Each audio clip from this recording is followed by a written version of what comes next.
So, on a darker topic, you've expressed serious concern about existential threats of AI.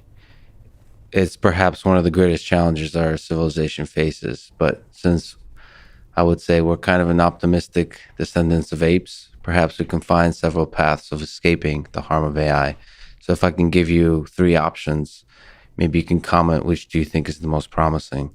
So, one is scaling up efforts on AI safety and beneficial AI research in hope of finding an algorithmic or maybe a policy solution. Two is becoming a multiplanetary species as quickly as possible. And three is merging with AI and riding the wave of that increasing intelligence as it continuously improves.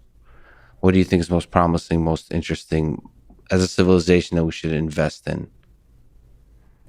I think there's a tremendous amount of investment going on in AI. Where there's a lack of investment is in AI safety, and there should be, in my view, a government agency that oversees anything related to AI to confirm that does not represent a public safety risk.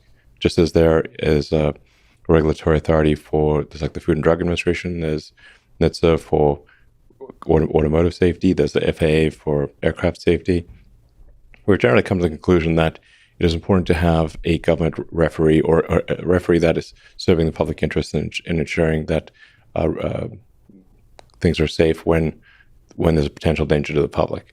I would argue that AI is unequivocally something that has potential to be dangerous to the public, and therefore should have a regulatory agency, just as other things that are dangerous to the public have a regulatory agency.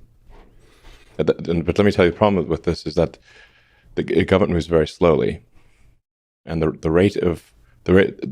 usually the way a regulatory agency comes into being is that something terrible happens.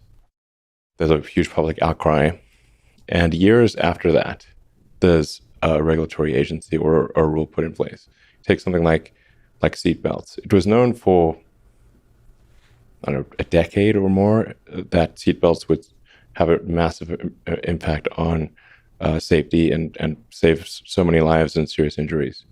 And the car industry fought the requirement to put seatbelts in tooth and nail. That's crazy. Yeah. And I don't know, hundreds of thousands of people probably died because of that. And they said people wouldn't buy cars if they had seatbelts, which is obviously absurd. Or look at the tobacco industry and how long they fought anything about smoking. That's part of why I helped make that movie, Thank You for Smoking. You can sort of see just how pernicious it can be when you have these companies effectively achieve regulatory capture of government, the bad.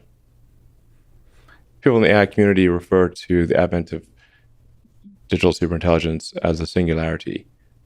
That is not to say that it is good or bad, but that it is very difficult to predict what will happen after that point, and that there's some probability it will be bad, some probability it will be good. We obviously want to affect that probability and have it be more good than bad.